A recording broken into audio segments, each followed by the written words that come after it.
Paz do Senhor Jesus. Eu quero ler o texto que está no livro de Atos, capítulo 7, a partir do verso 47. E Salomão lhe edificou casa, mas o Altíssimo não habita em templos feitos por mãos de homens. Como diz o profeta, o céu é o meu trono, e a terra o estrado dos meus pés. Que casa me edificarias, diz o Senhor, o qual é o lugar do meu repouso?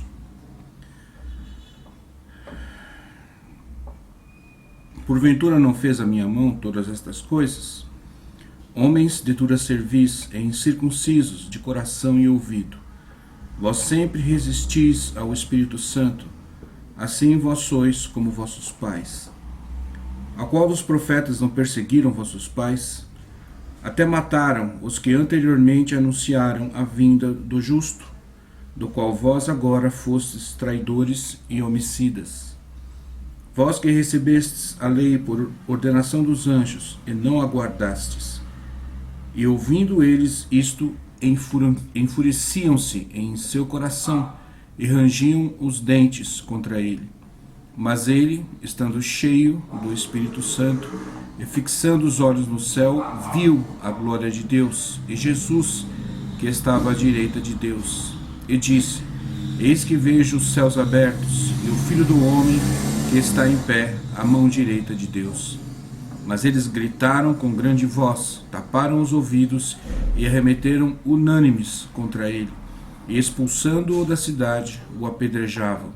E as testemunhas depositaram as suas vestes aos pés de um homem chamado Saulo, e apedrejaram a Estevão, que em invocação dizia: Senhor Jesus, recebe o meu espírito. E pondo-se de joelhos, clamou com grande voz: Senhor, não lhes imputes este pecado. E tendo dito isto, adormeceu. Veja bem, meu irmão, minha irmã, esse trecho do livro de Atos, que está no capítulo 7, ele trata especificamente desse processo de julgamento, defesa e posterior execução de Estevão, que foi considerado o primeiro mártir da igreja primitiva, pelo menos o primeiro registrado. E é importante nós analisarmos o real motivo que causou a morte de Estevão. Vamos dizer assim, contundente o fato de que os sinédrios, os fariseus, escutaram todo o testemunho de Estevão, que foi longo, a sua defesa, pelo menos a parte que foi registrada, ele foi narrando muito da história do próprio povo, do povo judeu, do povo hebreu, tá?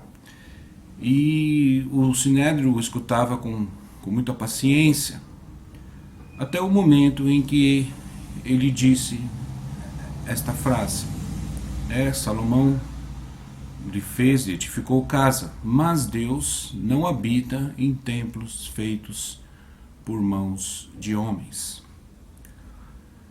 Disse mais algumas outras coisas, mas nesse ponto foi o momento em que os fariseus perderam, vamos dizer assim, perderam a paciência com Estevão. Porque Estevão tocou no ponto nevrálgico do sistema da religião, do sistema religioso, o templo, a casa. Todo o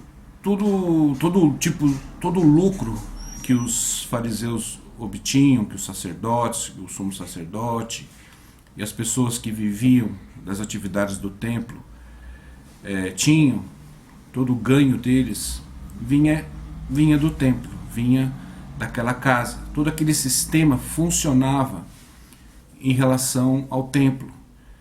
Na verdade, toda religião ela é templocêntrica. E os líderes religiosos, eles favorecem o templocentrismo, que a pessoa dependa das atividades do templo, do sacerdócio que é exercido no templo. E toda a vida religiosa dos judeus naquela época convergia para o templo em Jerusalém. E muito comércio, muita atividade religiosa, muita atividade comercial girava em torno das atividades do templo. Como o Senhor Jesus veio trazer o Evangelho, e o Evangelho puro e simples, a cruz de Cristo, vamos dizer assim, aboliu todo esse sistema de templocentrismo, todo esse sistema, toda essa religiosidade que gira em torno do templo, e todo esse profissionalismo sacerdotal que gira em torno das atividades do templo. Tudo isso foi abolido por Jesus na cruz. O sacerdócio humano, a necessidade de um templo. Na verdade, o Senhor Jesus, logo no início do seu ministério, já foi, embora ele tenha cumprido a lei, como diz o livro de Gálatas, ele cumpriu a lei para resgatar os que vivem debaixo da lei. Mesmo no período anterior, já no início do seu ministério, ele já preparava um tipo de ensino, ou o evangelho, vamos dizer assim, separado, tirado, vamos dizer assim, abolindo toda essa indumentária, toda essa parafernália religiosa. Na verdade, Jesus tornou o relacionamento com Deus algo simples, espontâneo, fora de todo tipo de ritual. E isso foi considerado uma abominação para os sacerdotes. E era por isso que eles odiavam Jesus. Porque a mensagem de Jesus já convergia para a negativa de todo esse sistema. E o Senhor culminou isso, mostrou muito claramente nisso, e a Bíblia, o Evangelho torna isso muito claro, quando na morte do Senhor Jesus o véu do templo é rasgado. É como se Deus escancarasse o seu trono, escancarasse a sua